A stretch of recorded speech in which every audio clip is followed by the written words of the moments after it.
IBI college و امیدوار برائے چیئرمین میونسپل کمیٹی ظاہر پیر چودھری علی عمران صاحب کی طرف سے پرائیویٹ اسکول مینجمنٹ ایسوسی ایشن کی مرکزی قیادت اور صحافیوں کو چائے کی دعوت دھواں دار پریس کانفرنس کر ڈالی۔ آئندہ آنے والے بلدیاتی انتخابات میں بھرپور حصہ لینے کا عزم ارادہ کیا۔ اس موقع پر ان کا کہنا تھا کہ بلدیاتی الیکشن جیت کر علاقے کی ترقی اور خوشحالی کے لیے دن رات ایک کر دوں گا اور علاقے کے لوگوں کو مثال خدمات کروں گا۔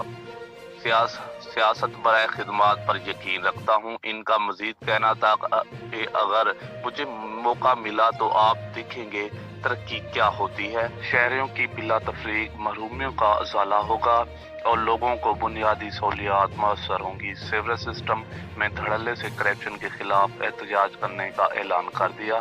اس موقع پر مشرف فرید چنجن، بدر رشید رند، اظہار الحق چنجن، عبدالرشید اوان، اکمل خان رند، زبیر رشید رند، جام، عقیل اظہر چودھری، راشد رفیق، سعید خان للئی بلوچ، غفار رشید رند بلوچ، محبوب خان للئی بلوچ، رئیس عنایت اللہ چاچڑ، رئیس امتیاز چاچڑ، خواجہ اسد مدنی، رئیس نعیم چاچڑ کے علاوہ دیگر شخصیات نے شرکت